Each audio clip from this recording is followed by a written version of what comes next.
بسم اللہ الرحمن الرحیم۔ ناظرین، بہت ہی دلچسپ اور پیاری ویڈیو ہے۔ آپ سے گزارش ہے کہ ویڈیو کو پورا دیکھیں، چینل کو سبسکرائب کریں اور گھنٹی کے بٹن کو آن رکھیں۔ خلیفۃ المسلمین بننے سے پہلے وہ بڑے ٹھاٹھ باٹ سے رہتے تھے۔ ان کے خاندان میں دولت کی کثرت تھی۔ وہ شہزادے تھے اور اموی شہزادوں کی خوشی لباس بہت مشہور تھی۔ وہ 1000 دینار کا ایک سوٹ خریدتے اور نرم و ملائم ہونے کے باوجود بھی کہتے کہ بہت موٹا اور کھردرا ہے۔ زندگی کی یہ امیرانہ بہاریں تھیں۔ ایسے مہنگے کپڑے دن میں کئی بار تبدیل کرتے اور یہی حال خوشبو کا تھا۔ مہنگی سے مہنگی اور عمدہ سے عمدہ خوشبو استعمال کرتے۔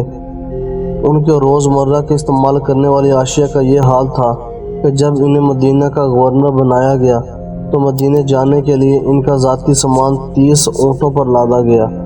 سلیمان بن عبد الملک کی وفات کے بعد خلیفہ بنے تو سر جھکائے آنسو بہانے لگے، اتنا روئے کہ ہچکی بند گئی۔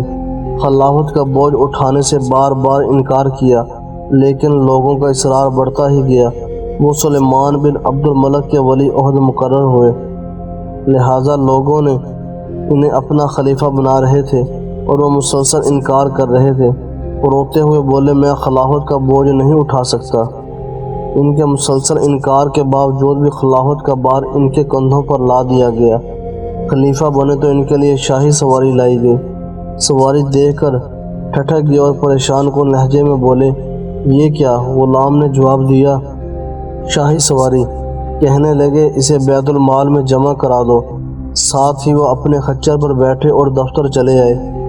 خلافت کے امور نپٹانے کے لیے دفتر پہنچے تو وہاں شاہی خیمہ نصب تھا۔ شاہانہ ٹھاٹھ باٹھ، قیمتی پردے اور عمدہ تکیے، پرتکلف قالین اور صاف ستھرے غالیچے۔ غلام نے انہیں حیران و پریشان دیکھا تو کہنے لگے، خلیفہ، یہاں مملکت کے کام نپٹاتے ہیں۔ جواب دیا، ان سب کو بھی بیت المال میں جمع کروا دو۔ ایک دفعہ بیت المال کو وسیع کرنے کی ضرورت ہوئی تو انہوں نے انتہائی ضروری چیزیں اپنے پاس رکھی اور باقی ذاتی سامان بیت المال میں جمع کروا دیا۔ وہ خلیفہ کیا بنے؟ سب کچھ بدل گیا۔ شاہانہ زندگی ترک کر کے انتہائی سادہ زندگی گزارنے لگے۔ طرز زندگی ایسا کہ صرف ایک سوٹ ہی پاس رکھتے اور اسے دھو کر پہنتے رہتے۔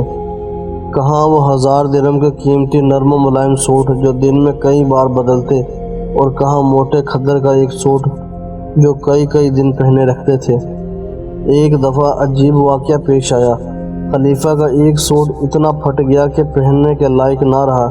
جب کپڑے پر پابند لگانے کی کوئی جگہ نہ باقی رہی تو انہوں نے 8 درہم کا نیا کپڑا منگوایا۔ کپڑا سامنے آیا تو ہاتھ میں پکڑتے ہی بولے، یہ تو بہت ملائم ہے۔ پاس ہی کھڑے آدمی کی ہنسی نکل گئی۔ خلیفہ نے دیکھا تو بولے، بلا وجہ ہنسنے کا مقصد؟ آدمی نے جواب دیا، جب آپ شہزادے تھے تو میں 800 درہم کا ایک ریشمی کپڑا آپ کے لیے لایا تھا، تو آپ نے فرمایا کہ بہت موٹا، اور آج صرف 8 درہم والے کپڑے کو بہت ملائم کہتے ہیں۔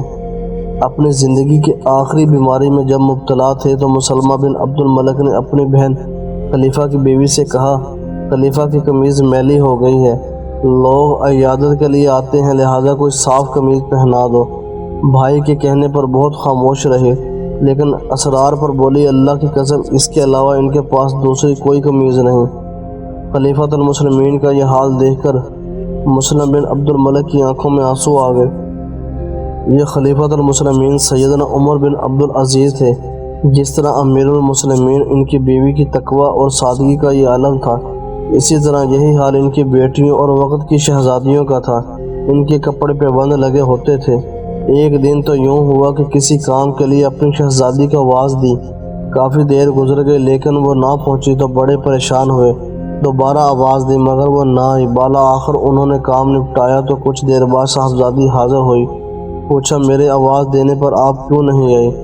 صاحبزادی نے کہا، میرے پاس مکمل کپڑے نہ تھے۔ خلیفہ نے سنا تو خود ہی خاموش ہو گئے۔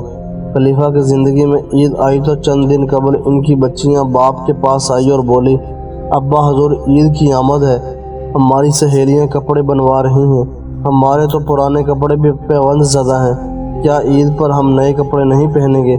شہزادیاں وقت کے خلیفہ سے سوال کر رہی تھی اور خلیفہ سر جھکائے خاموش بیٹھے تھے۔ دیر تک سوچنے کے بعد جواب دیا، جو کپڑے تم نے پہن رکھے ہیں انہیں دھو کر صاف کر لو اور عید کے روز پہن لینا۔ نہیں بابا جان، آپ ہمیں نئے کپڑے بنوا دیں، بچیوں نے ضد کرتے ہوئے کہا۔ خلیفہ نے فرمایا، میری بچیوں، عید کا دن اللہ تعالیٰ کی عبادت کرنے اور شکر بجا لانے کا دن ہے، نئے کپڑے پہننا کوئی ضروری تو نہیں۔ بابا جان، آپ کا فرمانا بالکل سچ اور درست ہے، لیکن ہماری سہیلیاں اور دوسری لڑکیاں ہمیں طعنے دیں گی کہ تم امیر المومنین کی بیٹیاں اور اس وقت شہزادیاں اور تم اپنے پرانے کپڑے پہن رکھے ہیں۔ یہ کہتے ہوئے بچیوں کی آنکھوں میں آنسو بھر آئے۔ بچیوں کی باتیں سن کر امیر المومنین کا دل بھر آیا۔ دیر تک سوچنے کے بعد بولے کہ میں کچھ کرتا ہوں۔ پھر انہوں نے بیت المال کے خانزار کو بلا کر فرمایا، مجھے میری 1 ماہ کی تنخواہ پیشگی لا دو۔ خازن نے عرض کیا، حضور کیا آپ کو یقین ہے کہ آپ 1 ماہ تک زندہ رہیں گے؟ خلیفہ خاموش ہو گئے۔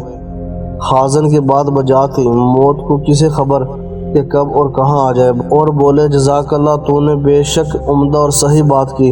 خازن چلا گیا۔ خلیفہ نے بچیوں سے فرمایا، پیاری بیٹیوں، اللہ عز و جل اور رسول اللہ صلی اللہ علیہ وسلم کی رضا پر اپنی خواہشات قربان کر دو۔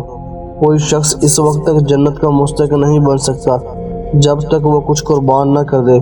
یوں خلیفۃ المسلمین عمر بن عبدالعزیز کی بیٹیوں اور وقت کی شہزادیوں نے پرانے کپڑوں میں عید کی۔ ناظرین، اسی طرح کے سبق، موضوع اور صلاحی واقعات کے لیے چینل کو سبسکرائب کریں اور ویڈیو کو لائک کریں۔